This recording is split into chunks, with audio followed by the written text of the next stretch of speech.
Welcome back everyone for session 4 of day 2 of the 10th Asia Pacific ADR Virtual Conference. Our fourth and last session is an exciting topic regarding the rising industries in the post-COVID world and how to make arbitration more user-friendly. This session will be moderated by Ms. Chien Bao. Ms. Bao is an independent arbitrator at the Arbitration Chambers with extensive experience in multiple jurisdictions, including Singapore, Hong Kong, New York, and London. She also serves as the Vice President of the ICC Court of Arbitration and is the Chair of the ICC Commission Task Force on Arbitration and ADR. We are very lucky to have Ms. Bao and the speakers, who are legal experts, ready to share their insights on the topic for this session. I will now pass the screen over to Ms. Bao.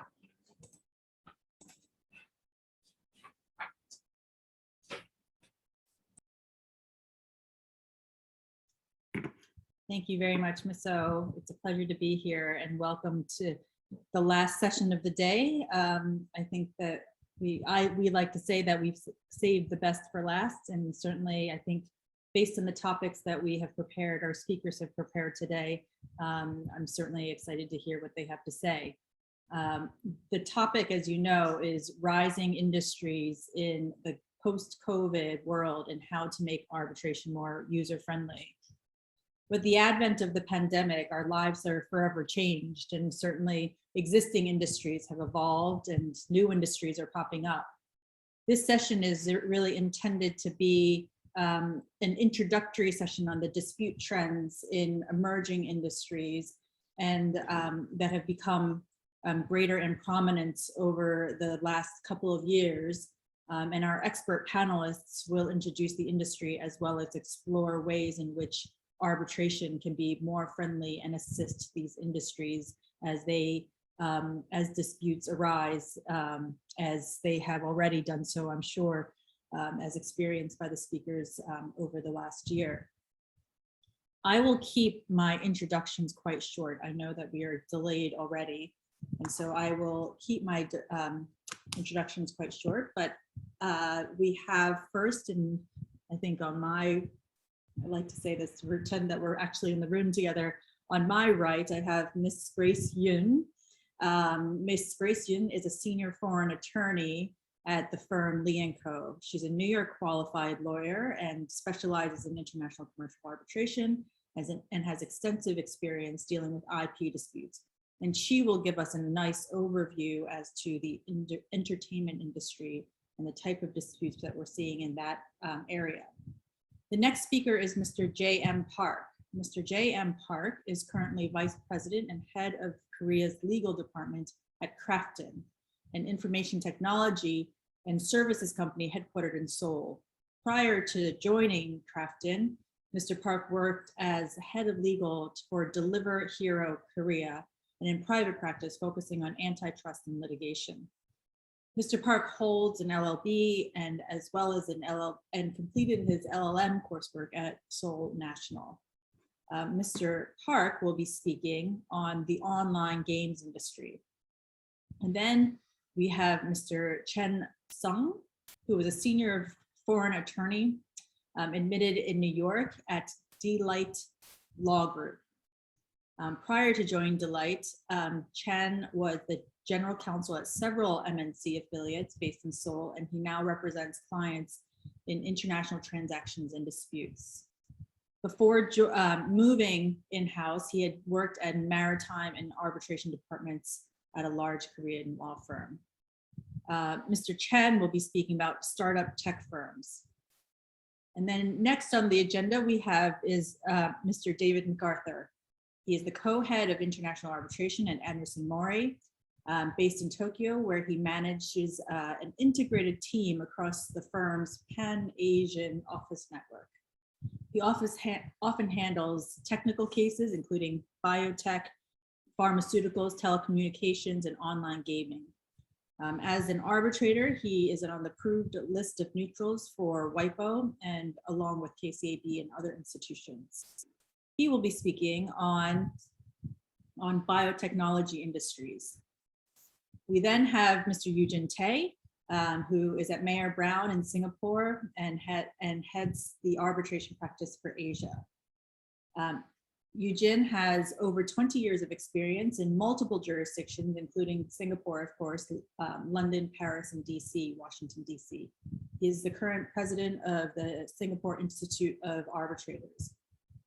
He has significant experience in the energy-related arbitrations, including the LNG sectors, renewables, power upstream, downstream, oil and gas, and as well, and most recently, what he'll be talking about is carbon offset and carbon credit related disputes.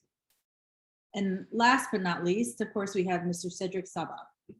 Mr. Saba is Director for Emerging Technologies at the Office of the Deputy Attorney General International Law Section of Israel's Ministry of Justice. He advises Israel's National Cyber Directorate and other government departments on questions of cybersecurity, internet governance, artificial intelligence and information technology, etc. He is also the delegate for Israel for the Council of Europe's Ad Hoc Committee on Artificial Intelligence. He is currently doing a doctorate at Hebrew University's Faculty of Law, researching extraterritorial jurisdiction in the digital age under international law and its impact on global internet governance. And he will be discussing the work of UNCITRAL. And so with that introduction, I'd like to now turn the floor to Ms. Yoon for her discussion about the entertainment industry and arbitration. Thank you, Ms. Val. Let me try to share my presentation. So I hope that everyone can see my screen.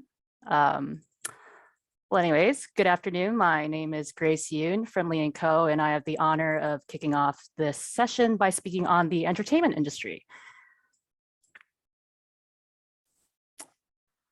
So the first thing to note about the entertainment industry is that it's very broad and very diverse. It encompasses a number of sectors, including film, broadcasting, music, sports, social media, gaming, and gambling, and their online counterparts. And it's an industry that is constantly evolving and growing with technological development and changes in the way that people have come to interact and access entertainment. And as a representative example, we have Netflix, which reports some 214 million subscribers worldwide and produced the now well-known Korean TV show Squid Game, and will reportedly expand beyond TV and movies to gaming sometime next year. Now, because this is such a multifaceted industry, there are various areas for dispute, such as issues arising from M&As, financing, joint ventures, media and publicity rights, merchandising, licensing and distribution, and other IP-related issues. And with COVID, we're also seeing several types of disruption claims, whether in the context of in-person events or issues in the supply chain. And we're also likely to see issues from the sudden growth and the rise of digital entertainment that was caused by pandemic-related lockdowns and sanitary concerns. And I know, perhaps these will be issues relating to virtual reality and augmented reality for attending live events, or issues relating to the use of cryptocurrencies in online gaming. I mean, it's really up to the imagination as to the types of disputes that we will see in the future. So traditionally, disputes in the industry were resolved by litigation, but it seems like the use of arbitration as a preferred method of dispute resolution is on the rise. Taking the KCAB for an example, 7.4% of all 405 cases that the KCAB handled in 2020 concerned the entertainment industry. And to take a look at some examples of recent disputes that have been resolved through international arbitration, the first is what some would like to call the infamous dispute over IP rights regarding the massively multiplayer online role game, The Legend of Mir 2. So this is a game that was jointly developed by WeMade and ActoSoft and achieved cult status in China through software licenses that were granted to the respondents in this case, which was Shanda Games and its affiliates, which included ActoSoft. So there was a dispute between WeMade and the respondents as to whether the license over the IP rights of The Legend of Mir 2 had expired, and whether respondents could continue to use such IP in China. And we had an ICC award come out last year, confirming that the license had indeed expired and that WeMade was entitled to compensation as a result of the infringement of their IP rights in the game. Another recent case is the Voice of China dispute, which involved IP rights owned by the Dutch media company Talpa in The Voice, which is an internationally famous singing competition franchise, which I'm sure you've all heard about. So Talpa licensed the program to Kenshin for 4 seasons, but later terminated the license and engaged a new Chinese licensee. Kenshin then created its own arguably similar TV show and rebranded it with a new name, but using the same Chinese characters as those used for The Voice of China. And naturally, Talpa was not happy with that. So in 2017, an HKIAC award came out that found that Talpa owned the IP rights in the format of the show, including the name rights to The Voice of China and its Chinese equivalent, the sound and video materials, and so on.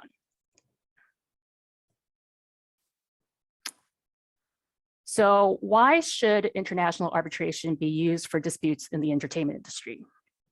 Well, we have some pros and some cons. For the pros, there's of course confidentiality. Arguably, there may be circumstances where players in the industry do not wish for facts of their dispute or the outcome of their dispute to be disclosed, particularly if the dispute involves high-profile businesses or individuals. There's also a greater possibility that the private format of the arbitration will help with the preservation of ongoing relationships or settlements, which are prevalent in the industry. Next, we have the fact that parties can choose the arbitrators that will hear their dispute, which means that they can choose arbitrators that have expertise or experience on the disputed subject matter. That is, of course, not the case when it comes to litigation. And I think this may be especially helpful when the dispute is very sector specific, such as those involving artist rights or gaming disputes. And we know that the larger arbitral institutions all have a number of members in their panel of arbitrators that have extensive experience in resolving entertainment disputes. A third pro is flexibility, and I say flexibility in the context that arbitration is very user-focused. So unlike litigation, in addition to the ability to select arbitrators, parties are able to tailor the rules and the schedule by way their proceeding will take place. And a potential con is the cost of arbitrations. Depending on the circumstances, costs of arbitrations can be quite high, but there is a way to reduce costs with the use of expedited procedures if circumstances permit. And to my knowledge, most arbitral institutions expressly provide for expedited procedures. So aside from the major arbitral institutions, we do have some specialist ADR options out there. The first is WIPO. Media and entertainment disputes comprise about 10% of their cases, and they have mediation and expedited arbitration rules for film and media that are specifically tailored for disputes in the film and media sector. Next, we have the IFTA, which specializes in disputes involving the entertainment industry, as well as AMS based in California, which specializes in ADR for artists and entertainers. We also have CAFA, which specializes in art disputes, and of course, the Court of Arbitration for Sport based in Switzerland, which deals with disputes in sports, including all disputes in connection with the Olympic Games. And that takes me to the end of my presentation. Thank you very much for listening. Thank you very much, Grace. Thanks for that overview of the kind of disputes that we might see in the entertainment industry. We next up have J.M. Park. Mr. Park, I don't know if you have slides. I think you do have slides. I Okay. have to stop sharing, I believe. Okay, let me share my slide.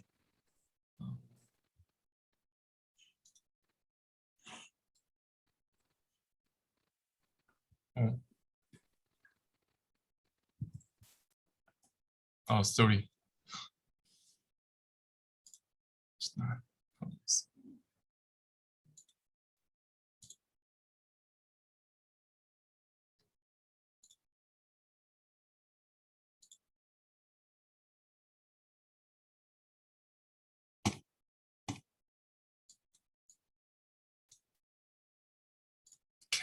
Can you see my slide? I'm not sure. Okay, We can thank you. see it. It's just not in a presentation format, but we can see your slides, yes. Okay, thank you very much for having me. And frankly, I'm very nervous. I'm not familiar with this kind of conference. Anyway, I'm happy to speak this Friday night. And as Bao introduced, I work for Krafton, the gaming company. But actually, I joined this company just 2 months ago. So frankly, I don't know about this industry or gaming company very well. I just share my thought and feeling here. So please forgive my misunderstanding or miss anything. I will introduce our company at first, and then I will speak about online gaming industry. And then I want to share my opinion about the legal team's law and responsibility at tech companies. And finally, I will speak about arbitration because it's arbitration conference. Yeah, then let me introduce our company. So did you ever seen these pictures? So PUBG is our game and maybe one of the most popular game in the world. And also recently our company went public. So now we are actively invest and M&A globally. So last Friday, we acquired Unknown Worlds, that the game company that is based on California. And then, yes, it's introduction of our company. And then next, I want to speak about online gaming industry.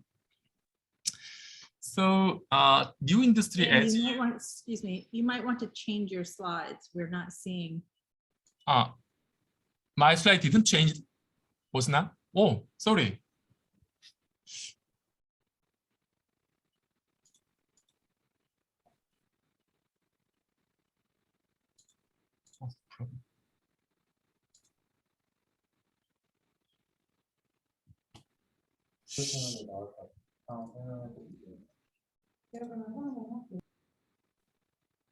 Yes, it's changed now. Oh, okay, sorry. Then did you see this picture now? We now see it, yes. Okay, it's our game. And can you see this picture? Unknown World? Okay, I'm sorry. It's the company that we acquired last Friday. And then do you see online game industry slide, right? Yes. Okay, thank you. So I'm very sorry, I'm newbie here. So as you know, the industry changing so fast. So the number of users and the number of countries and the new technologies also grows very fast. So I think legal advice need to be changed accordingly. So traditionally, legal advice is based on examples from the past, but I think our legal advice should be based on the understanding of the industry, and also we need to have some insight into the future. And I want to move on the next agenda. I want to say about the legal team situation in the company. So do you see the picture from the Squid Game? So what do you think on this picture? And how does it make you feel? I think some guys think that Abdul, the legal team, is hindering the other guy, Lee Jung-jae, from going forward. Then they might blame or criticize Abdul, the legal team. But actually, if the guy, Lee Jung-jae, goes forward, then he might die in the game. So if you do not see the drama, then you can understand, I'm sorry. So people think legal departments make business too complicated or slow down everything. But in reality, legal team is protecting all other departments from risks, and legal team is keeping the company out of trouble, I believe. So the problem is not because of legal team, but because of law or legal process itself, I think. So if legal process will change, then legal team will be more welcomed in the company, I think. So let me share about the ideal legal process. So generally, we think litigation is based on the standards of traditional offline industries or the law. The law is made in the past, not in the present or in the future. And we inconsistent decision depending on the subjective preference of each judge is also on concern. So if arbitration society can mitigate this problem, then maybe the companies will be willing to go to the arbitration, I think. So maybe arbitration society, a good arbitrator, need to understand the standards of tech industries and also industrial consensus of what is fair and ethical is very important, I think. So if we follow our consensus, then we will not be condemned. Then we will feel safe. Yeah. So it's my presentation. And finally, I will give you some good information. We will launch our new game next Thursday. So I hope you enjoy new state of PUBG. And thank you so much for your kind consideration. Thank you. Thank you, JM, for your presentation and your foresight on your upcoming games. I think that many are probably more as interested in that as they are in what's developing in the mindsets of legal departments in online gaming industries. Thank you for that. So next up we have David Mcarthur. David will be speaking on biotechnology industries. David.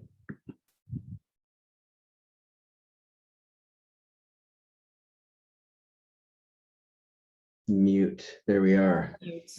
Thank you. Am I audible now? Very good. I'm going to speak without slides, and hopefully I will be able to keep your attention as I do. I'll be discussing arbitration in the field of biotechnology in particular, and considering what the trends are and what we might expect in the future, and changes from what past practice has been.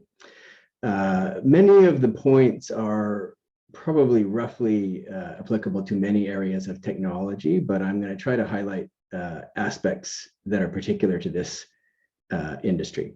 There's two questions that I'm going to use to frame my remarks. And the first one is, why has civil litigation been the traditional method of dispute resolution in biotechnology related disputes?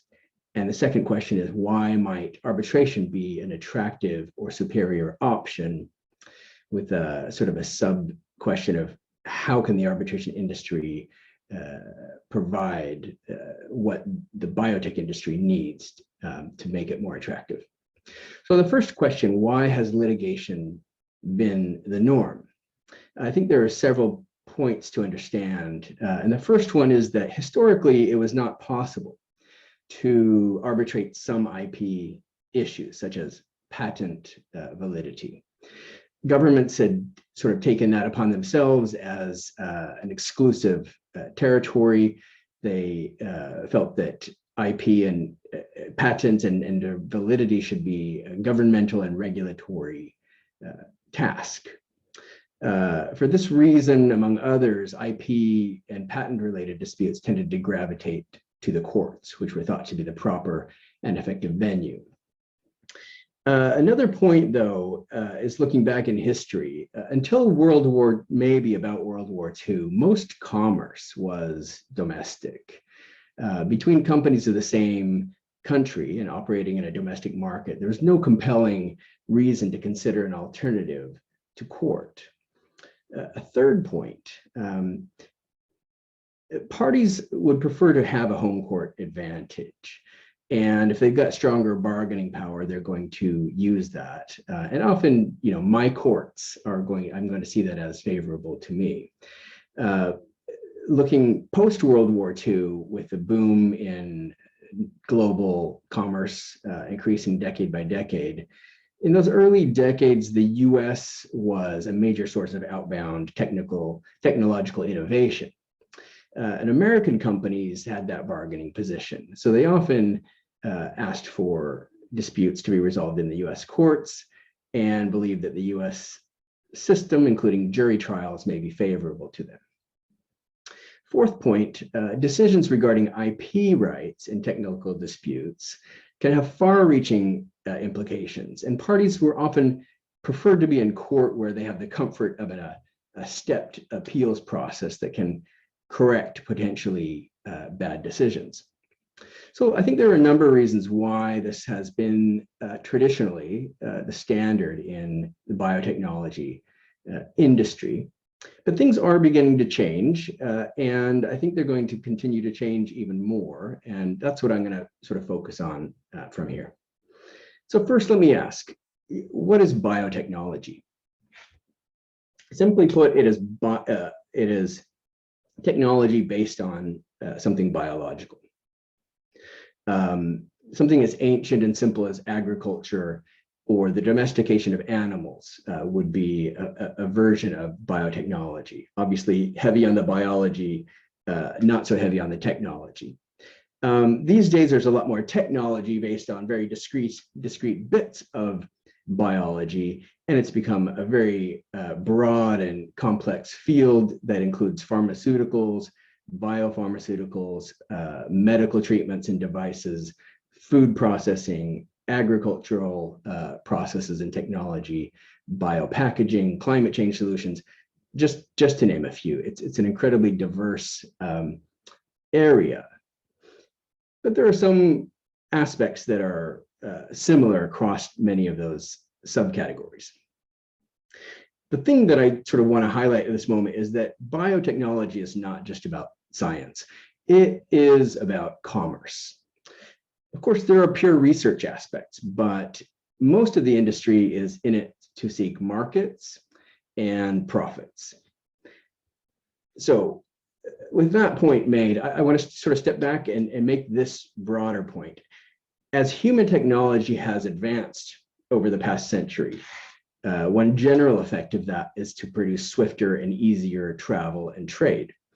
At the same time, we have increased our ability to sustain a larger and larger human population. Now, what is the net effect of this? Larger and larger and more accessible human markets. So the potential here for profitability has just expanded exponentially. The result of that, of course, is a rapidly increasing rise in cross-border activities in this space. One other particular aspect of the biotechnology field is that because of its highly technical nature, it often involves a lot of lead times, in-depth R&D, major investments up front with money, time, and effort, and uncertain outcomes. Now, put all that together, and you have an industry where it's going to be loaded with all kinds of different contracts, where parties are trying to clearly secure their rights and their potential for making money in the longer run.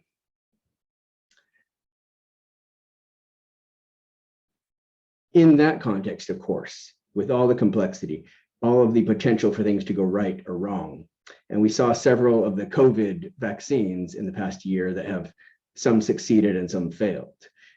With all that risk involved, the potential for disputes is also very high. Now, I'm going to make another comment about that in a moment. But first, let me just come back to the point and talk about the second question. What about arbitration? Can arbitration fill the gap for this industry? And can it be better in some respects than civil litigation has been in the past? It already is the easy answer. technology arbitration in the biotech field and others is one of the fastest growing areas at ICC, JAMS, AAA, ICDR, and other institutions. WIPO is increasingly busy with more cases. This is the World Intellectual Property Organization, and about 15% or more of its cases are in recent years are in this sector. There's another institution that I just want to mention, which I think Chan and I are both affiliated with and involved with, and that's the Silicon Valley Arbitration and Mediation Center. It's not an institution that administers cases, but it's a nonprofit that promotes arbitration in the technology space around the world. I mention that because the SVAMC, as it's acronymed, in 2017 did a worldwide survey of in-house counsel and private practitioners and found some surprising results, in a sense that people think of this industry as very court civil litigation centric. But they found that actually the majority of in-house lawyers and practitioners felt that arbitration had great advantages over litigation in many cases. And what they pointed out that they didn't like about litigation was first, the cost, particularly if you're in a place like the US where there can be years of appeals and endless discovery. In fact, I think that discovery and e-discovery is one of the reasons why litigation has become prohibitively costly for the technical industry and biotech industry. E-discovery has made it even worse. And another issue is that proceeding in multiple jurisdictions in this global commerce means you're going to be in court in a number of different countries, and you're going to be subject to potentially inconsistent outcomes. So I think these various factors have driven the industry to begin to explore arbitration. What do they particularly like about arbitration in this space? They like, first of all, number one response, expert decision-making. And this is one of their great complaints about litigation, was that you have non-experts who are judges and who are making these decisions for the parties. Number two, they liked the increased privacy, confidentiality. So that's one of the critical areas for this space for biotech industry, is being able to keep your highly confidential and highly valuable content out of the public space of the courts. And a third one was timely resolution. And to that, I would add enforceability. I think that is a clear one that is appealing to parties because of the New York Convention, 160 countries across the world that have signed this. Enforcing an international arbitration award is just simply easier than a foreign court judgment, generally speaking. So I mentioned earlier about all the different kinds of contracts that are replete through this industry because of the nature of the biotech industry. That means it's absolutely ripe for taking advantage of international arbitration as a mechanism, because as we know, arbitration is a creature of contract.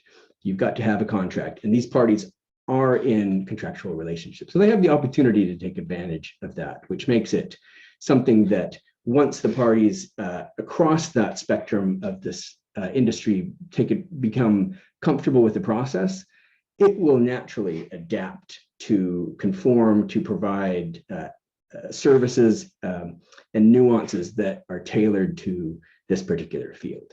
And I think we're going to see that happen over time. Just a couple of wrap-up remarks. I think I'm probably getting up against time here.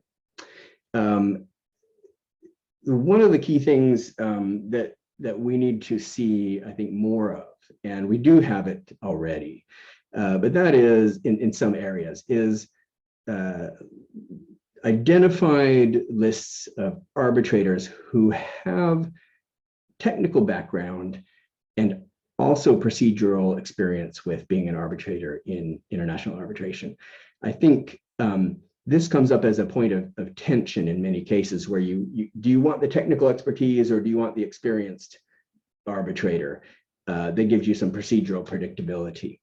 That can sometimes not be an easy choice that you have to make between one or the other, and not an easy one. So I think developing more capable, technically experienced arbitrators is going to be key for this field. And another one is making sure that there are mechanisms there for ensuring confidentiality. As we know, arbitration is not as automatically confidential as people might often think. And so I think that's an area that needs to be definitely explored and rules adapted to fit what the parties need.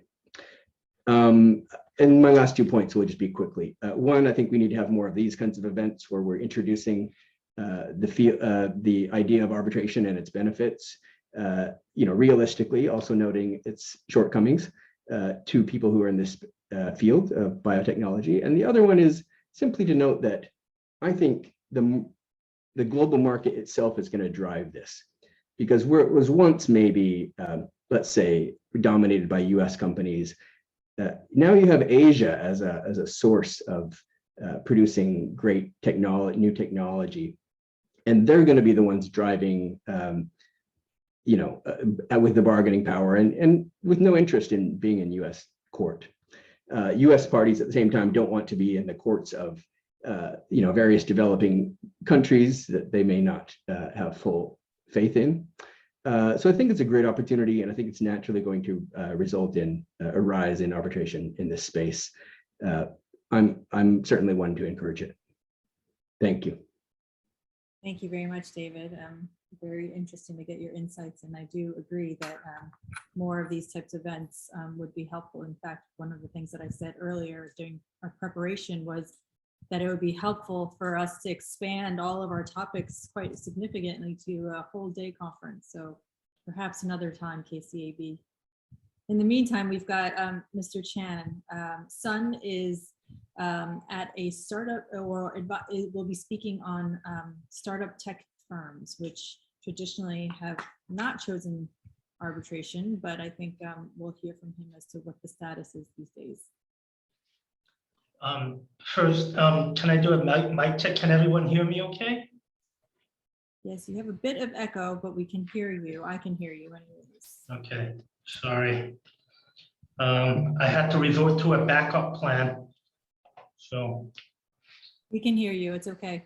Thank you.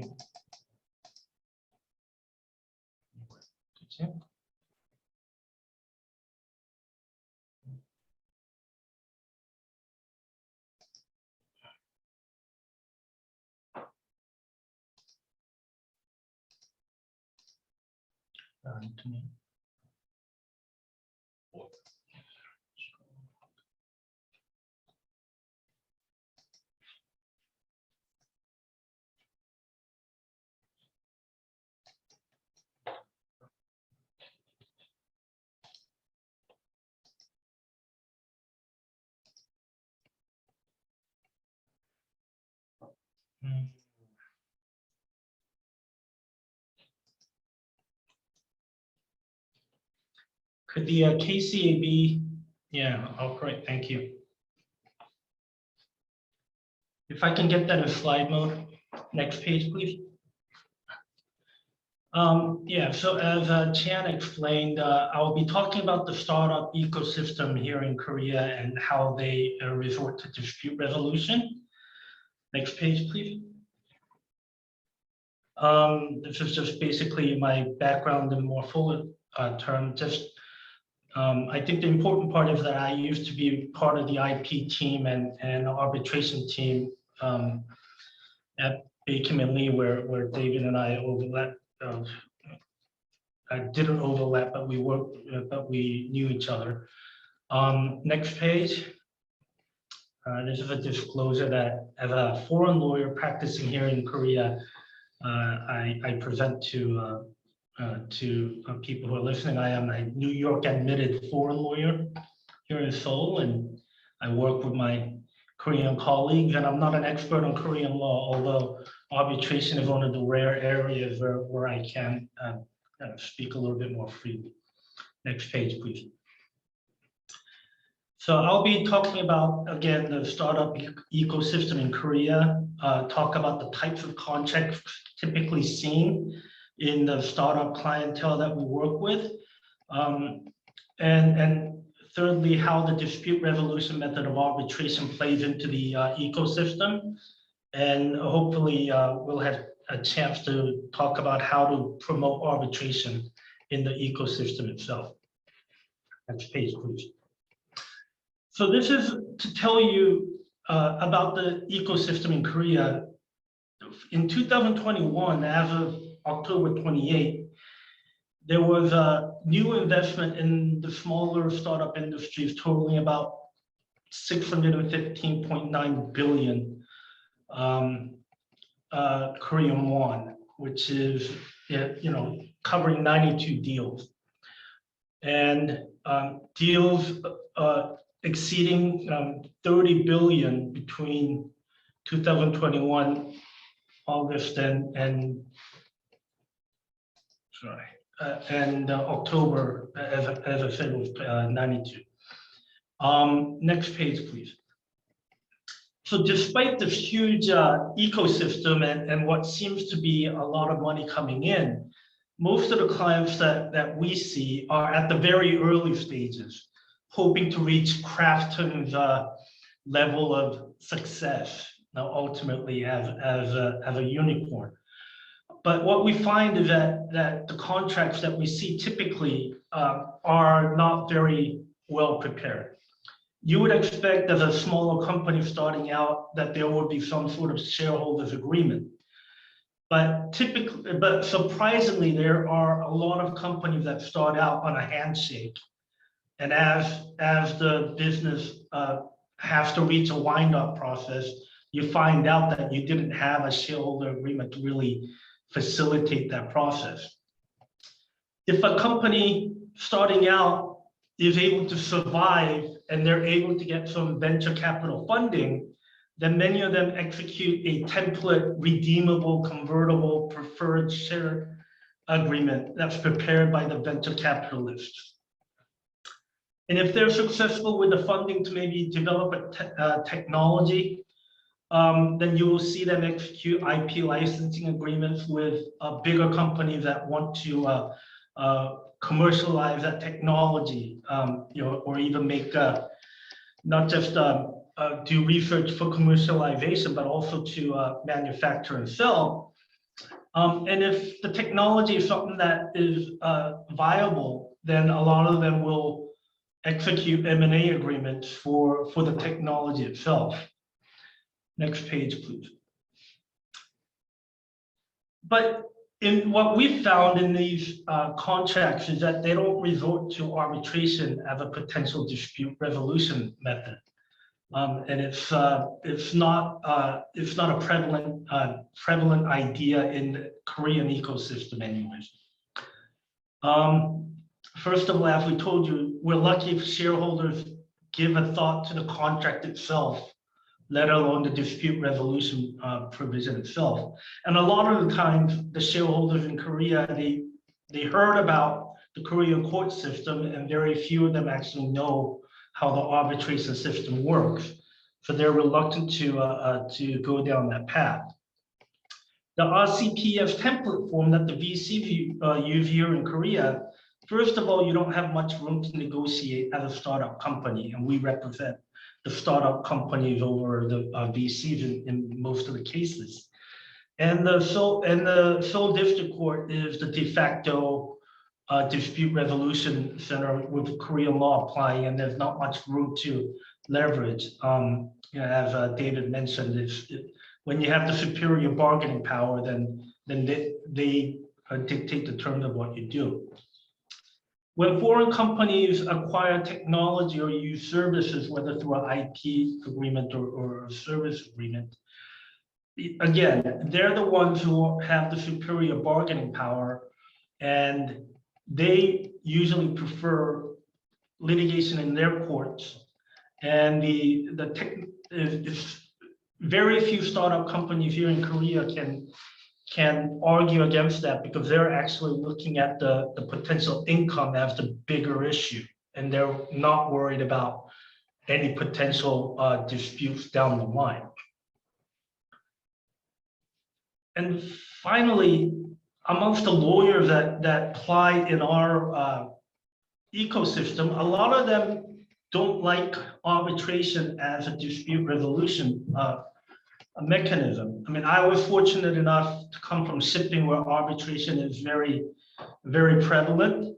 I also worked in an arbitration department, at a large firm, so I know the advantages in the industry. But a lot of the smaller firms that cater to smaller startup clients, they don't like the fact that the person who may be making the decision don't have the right legal mind or the legal acumen to make a reasoned decision.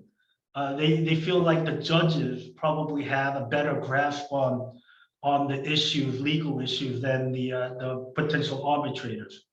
So these are the roadblocks that the ecosystem presents to promote arbitration here in Korea.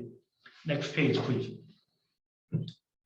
So I've told you what the layout is in the startup system, and we need to explore how here collectively arbitration or other alternative dispute resolution might be able to make segue into the ecosystem.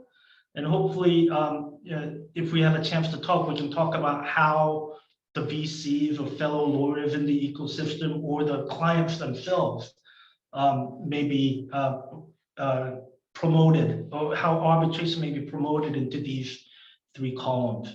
Thank you very much.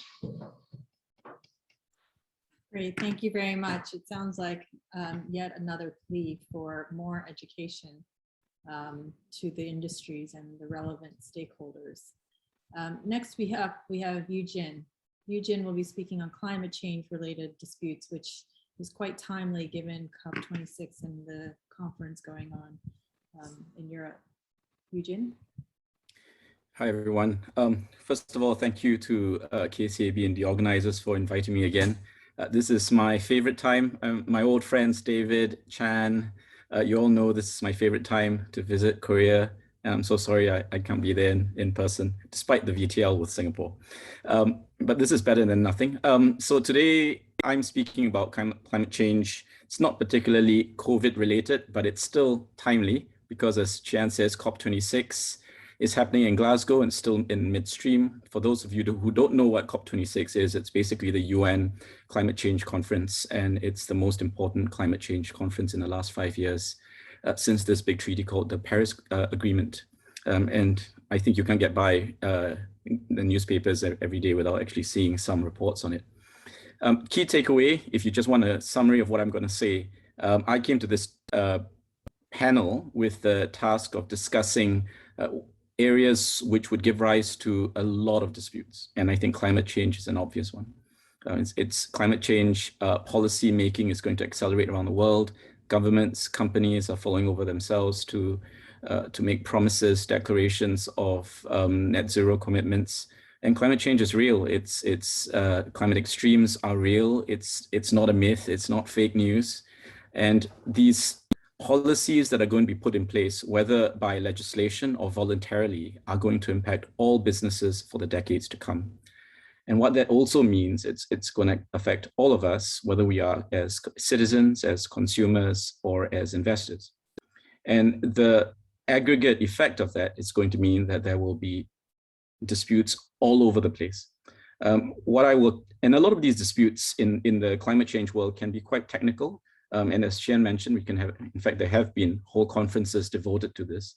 But for my 10-minute remarks, I'll basically give you a summarized version of it, just at a very high level of overview. And the two things I'm going to address are Well, first of all, what are the types of triggers for disputes? What will give rise to these disputes in a climate change related setting? And two, maybe some, if I have some time, examples of some of these disputes. And broadly speaking, the triggers for disputes fall into two broad categories, and it's paradoxical, but the categories are climate action. So governments, companies, individuals, regional groupings taking action in relation to climate change policy, or climate inaction. So governments, companies, individuals failing to take any action. Whether you take action or don't take action, that's going to lead to disputes. Let's start with climate inaction first, because that's the easier category, and that's a category in which we've already seen a lot of activity. We're going to see two types of disputes. We're going to see litigation. There's already a lot of litigation, class action litigation taking place, mostly in developed countries. In the US, you've got hundreds of litigation taking place across Europe. They're in the 60s. In South Korea, I'd be interested to know from my colleagues on the panel what the situation is, or maybe it's something to watch. The targets of this litigation tend to be governments, so states, companies, and also individuals. The allegations will tend to be that these, whether they are governments or companies or individuals, are not doing enough to decarbonize. And there's a failure to comply with general law of torts, or legislation, applicable treaties, or their own net zero targets. The people driving this litigation in the initial term, and in fact for the foreseeable decade to come, are largely environmental lobby groups. Groups that organize classes of affected individuals, usually citizens. And the proceedings take place in litigation, as I mentioned, but they are also taking place in arbitration at the public international law level, as well as in private general commercial disputes. Let's start first with litigation. So some examples. We've already got, independently of the Paris Agreement, you've already got national courts really flexing their muscles, holding governments and companies to account. We've had some very interesting landmark decisions come out in just very recent years. This year in May, we've had a Dutch Hague District Court decision that's basically ordered Shell to ensure that its total annual volume of CO2 emissions by the entire Shell group be reduced by at least 45% by the end of 2030. This case was brought by an environmental lobby group called Milieu Defensie, which is basically Friends of the Earth, Netherlands. And it has broad implications because it basically says to a large global group, Shell, you've got to observe Dutch open standards of care or a general duty of care. And the court grounded the applicable standard of care on the Paris Agreement itself. The upshot of this is it's the first ruling in the Netherlands against a non-state entity, a company, ordering the company to reduce CO2 emissions. In November 2019, there was an equally landmark decision also in the Netherlands by the Supreme Court, which was a decision against a Swedish investor, Vattenfall, essentially requiring it to close its coal-fired power plants. This has actually resulted in an investment treaty arbitration, resulted also in the Dutch government paying out over 50 million euros in compensation. And it also prompted the Dutch government to legislate to shut all coal-fired power plants by the end of 2029. This was also brought by a lobby group, an environmental lobby group.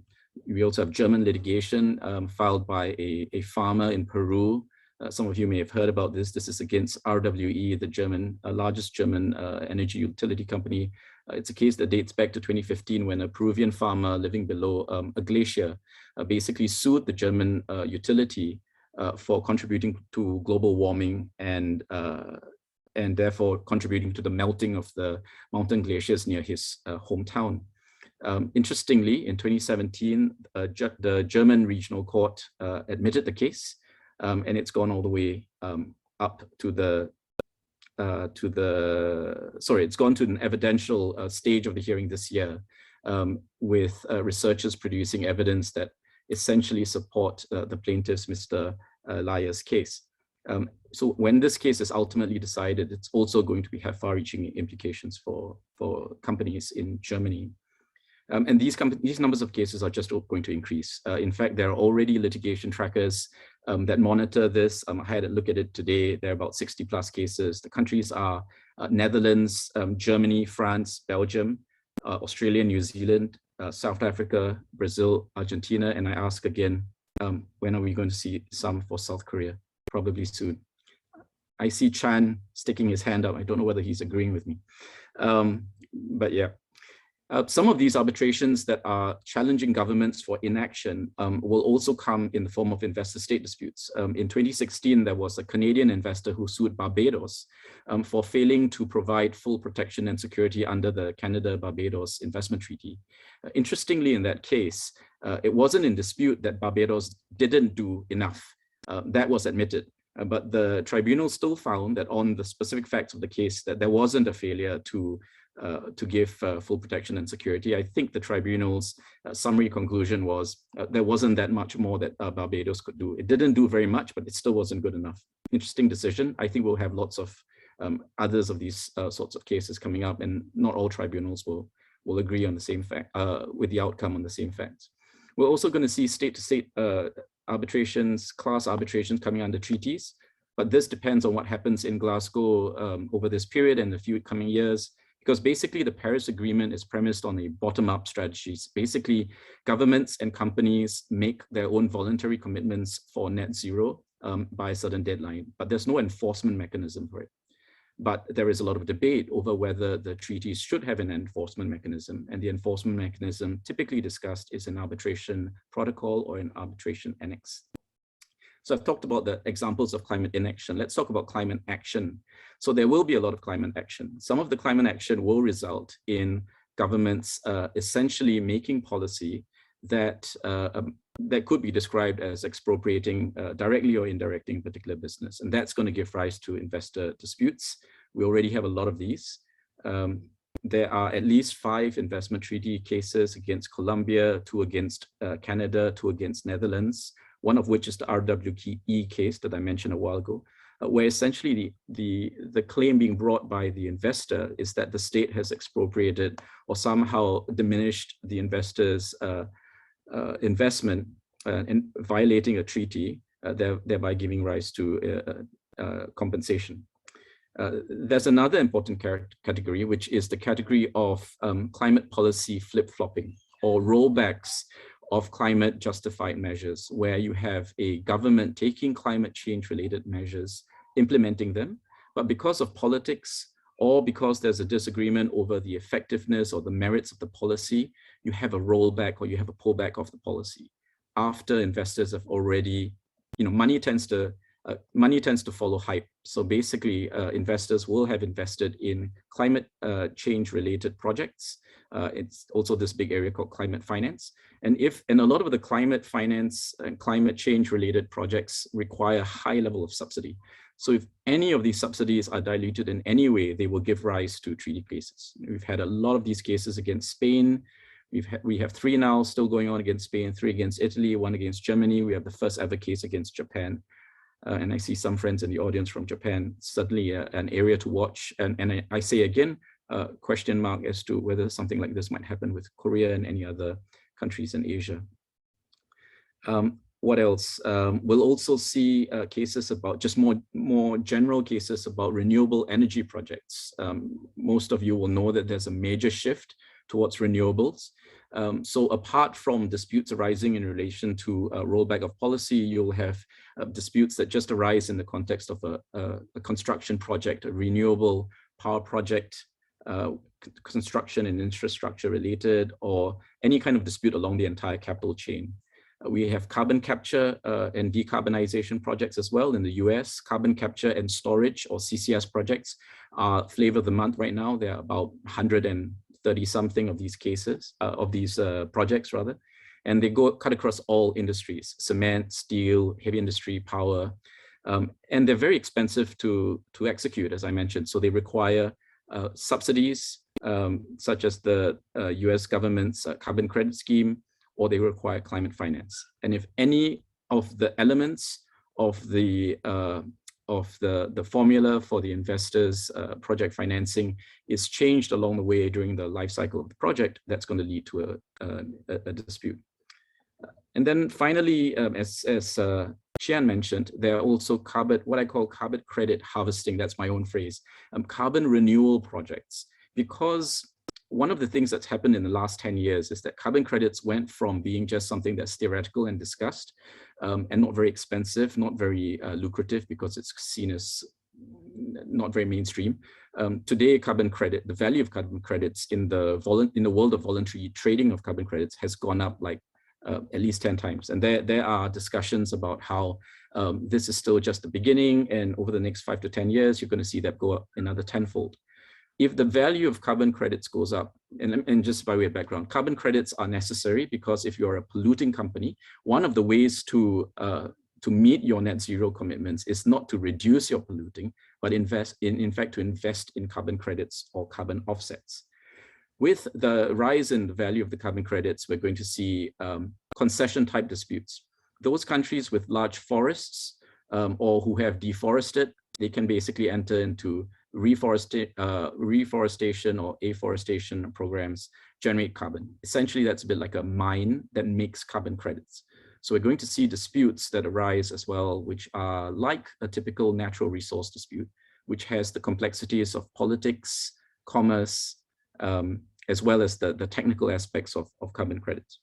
And as I mentioned, once carbon credits come into being as something that's traded, we've got a world of voluntary carbon trading that tends to be bilateral, but we're starting to see carbon trading exchanges. So Singapore, for example, in May this year, set up a carbon trading exchange. Once you see carbon trading exchanges emerge, then carbon credits are no different from any other type of commodity. So you'll also see commodity-related trading disputes. I'll pause here and very happy to take questions from anyone else, from Qian or from anyone else during the rest of our panel. Thank you. Thank you very much, Eugene. Before we get to question and answer, and I don't know how much time we have, let's move to Cedric and his presentation. Cedric. Hi, everyone. Can you hear me? Yes, thank you. Okay. Hi. So it's an honor to take part in this event. In the time I have, I'd like to share with you and update you on what's been going on at UNCITRAL in the last few years with respect to proposals submitted jointly by Israel and Japan in the field of technology disputes. I think you'll find much in common with what Chan and David said, with a little bit of hopefully optimism.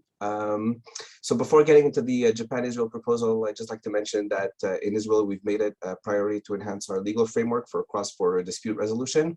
A few months ago, we published a draft bill to adopt UNCITRAL's model law on international commercial arbitration, and also a draft bill to ratify the Singapore Convention. And if you're interested in following up on this, I encourage you to follow the social media accounts of the Ministry of Justice and also of our Deputy Attorney General for International Law, Dr. Roy Scheindorf. So in addition to these developments, we've been working to improve the legal framework that applies to our tech industry, which is so vital to Israel's economy. And this is where the Japan-Israel proposal comes into the picture. A few years ago, we consulted with ADR experts and also tech lawyers in law firms of all sizes on whether existing ADR frameworks are suitable to them. And in a nutshell, the answer we received was a resounding no. Let me give you just a few examples of situations that were given to us that strongly suggested the need to better tailor dispute resolution to technology disputes. So in one case, an in-house counsel of an established medium-sized company that operates in the field of cloud computing told us that they simply do not refer to arbitration in their agreements. Simply put, there's no trust that arbitration will be faster or more efficient than courts. So given their relative size, it's easier for them to go to court in Israel. You can say, and these are my words, not hers, that in their circumstances, court litigation was the lesser of two evils. Another example that was given to us, there's an Israeli startup that was acting as a subcontractor for a large foreign company to implement a complex system for a client in Israel. And this is a system that has to be continuously operational because it deals with clients 24/7. So there were problems in the implementation of the system. The Israeli customer says there's bugs, it hasn't been integrated well. The foreign vendor blames the Israeli startup. So there are two claims developing in parallel. One is the technical issue. Was the software implemented properly? Does it have bugs? And the other one is the damages. What happened in practice was that the parties couldn't agree on how to proceed. They knew that arbitration would take long. In the end, they canceled the contract and everybody lost. The lawyer who told me the story said that in his view, what was most needed in that particular case was very, very efficient technical arbitration that could be set up immediately, where an expert looks at what was done at the technical level and then within a week determines where the technical issues lie. And without prejudging the damages issue, simply working out the technical solution so the parties can move forward, but at the same time, something that could integrate into the broader dispute resolution down the line. Another set of examples was given to us by someone who works in a VC fund that works with tech startups. He described how small tech startups focus almost all their efforts on R&D, proof of concept, and then quickly finding customers. All of these small companies, for them, time is of the essence. They're literally racing against the clock to put out their product as soon as possible to get some revenue before the investment dries out. So a single dispute can effectively shut down the startup. So we were told of cases where the company decided consciously to overpay in a settlement in order to end the dispute, even though they were certain that they would have prevailed if the dispute had been litigated in arbitration or in courts. So just to be clear, not only did they avoid arbitration, they also avoided mediation because they had no time for an in-depth process. So here we have kind of a dispute resolution on very, very suboptimal terms. So at the time, based on our preliminary consultations, we identified 3 areas of dispute resolution that seem to warrant particular attention. And these are similar to what's been said before. Timeframes, which need to be much shorter so that a dispute can be resolved within a few weeks or a couple of months at the most. A mechanism for ensuring that relevant experts are brought into the process as early on as possible. And mechanisms for giving the neutral access to highly sensitive trade secrets while protecting confidentiality of the evidence submitted. And this is where the Japan-Israel proposal comes into the picture. We submitted the joint proposal back in 2019 at the UNCITRAL annual session. And I'd like to take the opportunity and really underscore our appreciation for the wonderful collaboration we had with and have with our colleagues in Japan's Ministry of Justice. The work generated a lot of interesting output.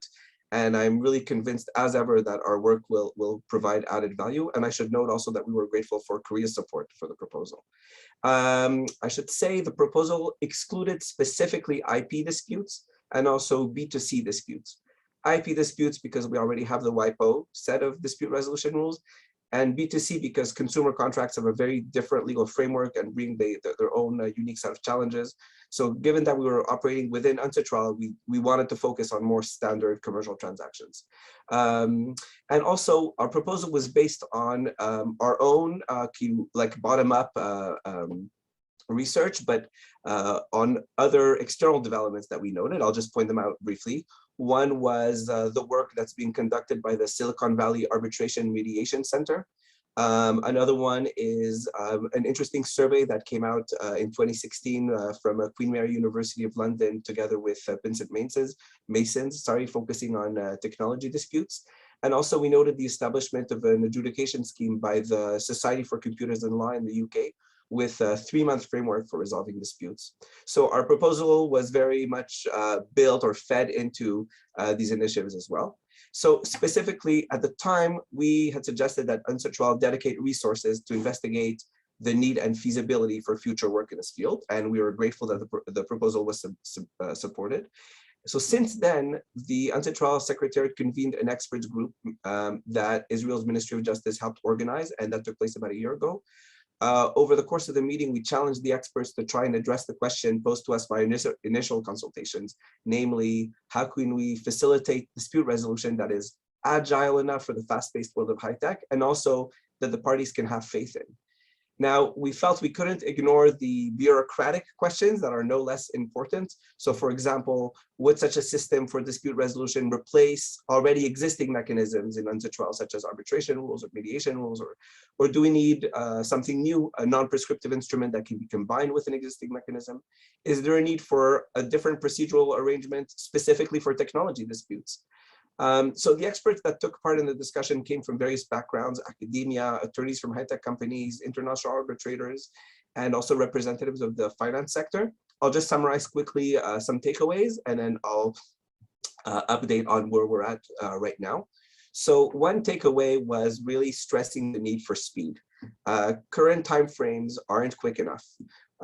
We really had an interesting discussion as to what kind of timeframes would be appropriate, particularly in light of UNCITRAL finalizing its expedited arbitration rules recently. So do we need something even faster than that? And also, are shorter timeframes realistic or even desirable, given the need to ensure due process and also proper examination of the evidence? And the discussions led us to this idea that we could create an instrument that doesn't prescribe mandatory alternative timeframes, but harnesses the flexibility of existing dispute resolution rules, both within arbitration and mediation, so that the neutral or the parties can shorten existing timeframes as needed. There was also the idea of separating the case in different subcases where possible, so that a particular technical issue doesn't need to be reviewed by both the technical expert and the neutral. And this goes back to the example I gave earlier about the dispute with a technical component and one with a monetary component. And the timeframes for resolving them doesn't need to be identical, but we want both of these processes to occur under the same general ADR framework. An issue that arose time and again was how to ensure that expertise is baked into the process at the onset.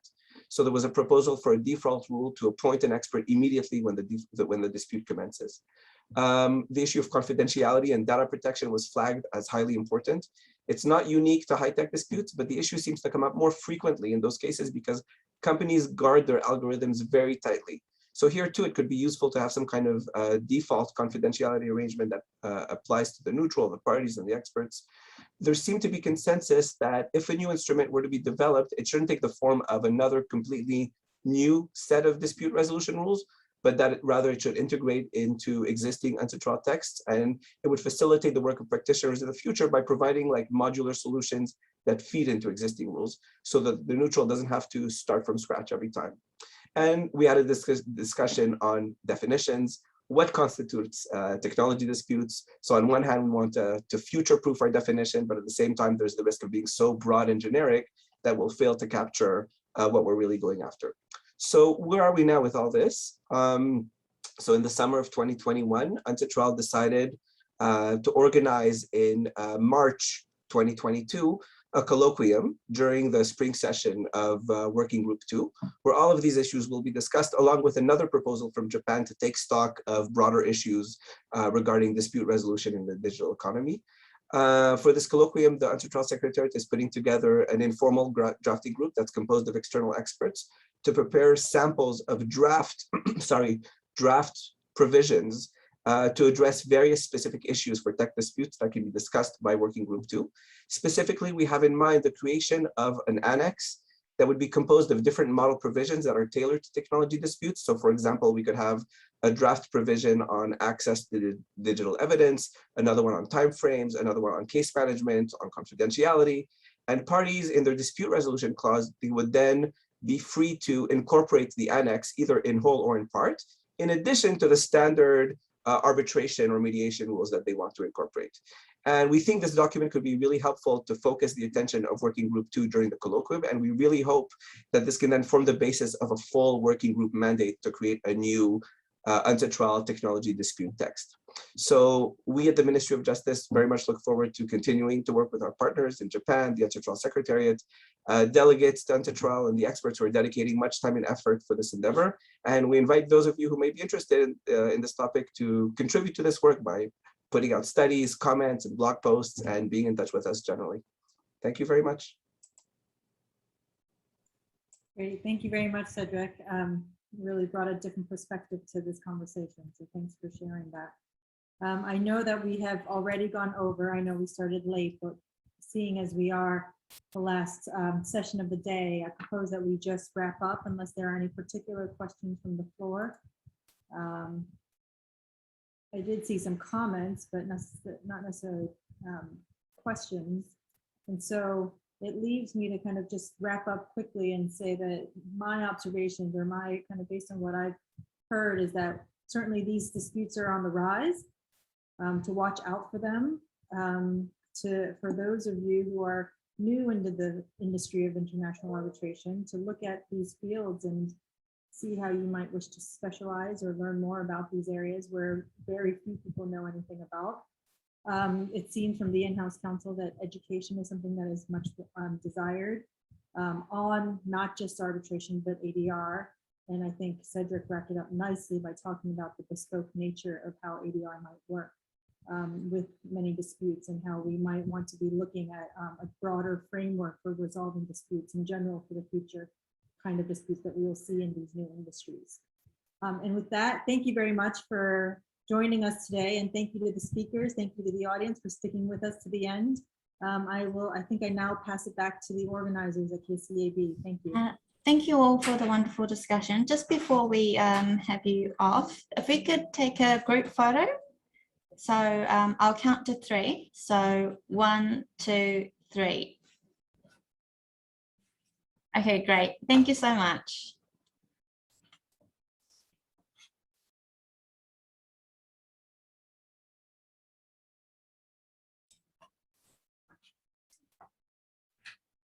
Everyone, that is the end to our final session. We now close the 10th Asia Pacific ADR Virtual Conference.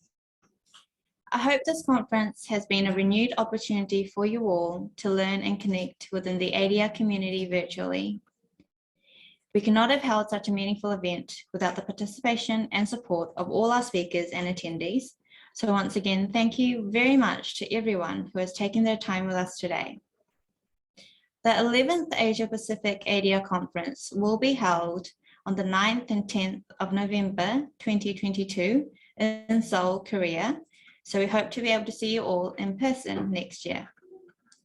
Please also note that an online networking session is available after this, so please come and join us and refer to the chat box for further details. The challenge to live within the new era continues, but KCAB International wishes you all the very best for the rest of the year. Thank you and goodbye.